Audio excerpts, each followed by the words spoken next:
that there are votes, as they always are.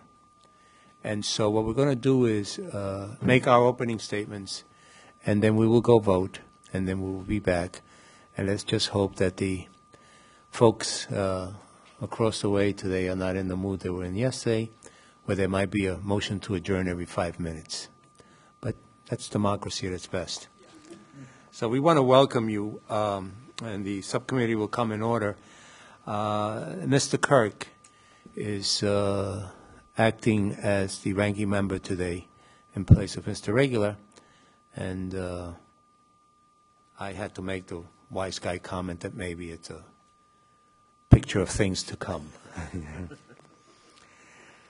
I welcome you to this hearing of the Financial Services and General Government Subcommittee. Today, the subcommittee will hear testimony on the subject of public, educational, and governmental, or PEG, access to cable television. Our witnesses represent a broad range of knowledge and perspectives on this topic, so we look forward to a spirited and informative discussion. By way of background, under federal law, local entities may grant franchise to cable operators and may require the designation of PEG channels as part of these franchising agreements. These local franchising authorities may also require cable operators to provide services, facilities, or equipment in support of PEG broadcasting. The intent of this federal law is to provide the opportunity for cable operators to give back to the community in exchange for being granted the valuable right to serve that community and to use public rights-of-way to deliver those services. By granting this authority, Congress recognized that PEG programming is in the public interest and essential to our communities as an outlet for free speech, local information and opinions, and emergency communications. PEG supports our democratic ideals by helping to develop a well-informed and well-educated society. It benefits all of us to support and encourage PEG programming. Unfortunately, it's not always easy for a PEG broadcaster to get on the air, and at times it's not easy for a viewer to view PEG programs. There appear to be many reasons for this. Technological and financial challenges for PEG broadcasters are often imposing, and new technical challenges are becoming apparent as we move toward 100% digital television. Barriers to PEG programming may be related to whether or not cable operators continue to make PEG channels as accessible as they have been in the past.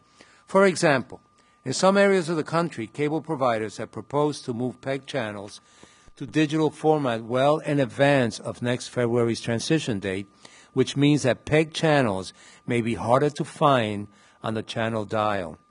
And viewers who still rely on analog signals must rent or buy converter equipment now if they want to continue to receive the same level of access to PEG channels. As another example, AT&T is offering all PEG channels at a single channel location where they would be accessed through a menu using web-based technology. Many concerns have been raised that this approach makes the channels more difficult to view, offers inferior quality, and results in the loss of features such as closed captioning. I want the subcommittee to know that AT&T was invited to testify at this hearing, but they told us less than a week ago that they couldn't find someone to testify. I frankly find it incredible and disappointing that a company the size and stature of AT&T can't find or won't find a suitable witness for a hearing of this important public policy issue. AT&T's recent actions relating to PEG channels go to the heart of many of the concerns that will be raised today.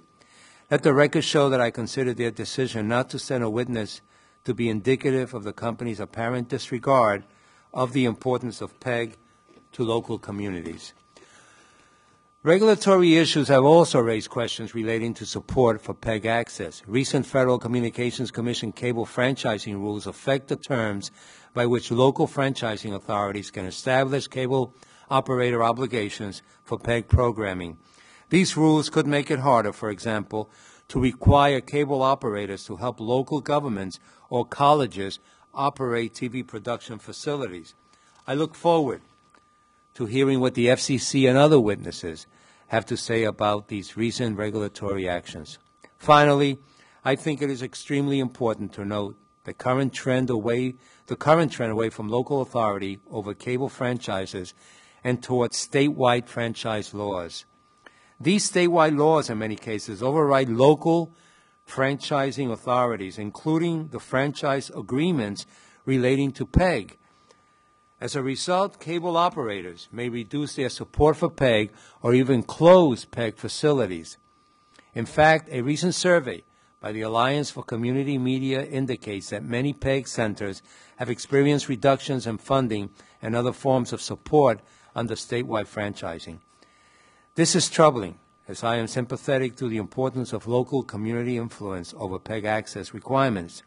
These local authorities have the most thorough understanding of the needs of their communities and of how PEG can help address those needs.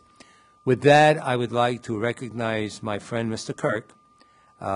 In fact, I should recognize him in español. De veras. So, estamos aquí para presentar al señor Kirk. Muchísimas gracias, We just señor. drove the people crazy over That's right, there. that's right. We'll take care of that later.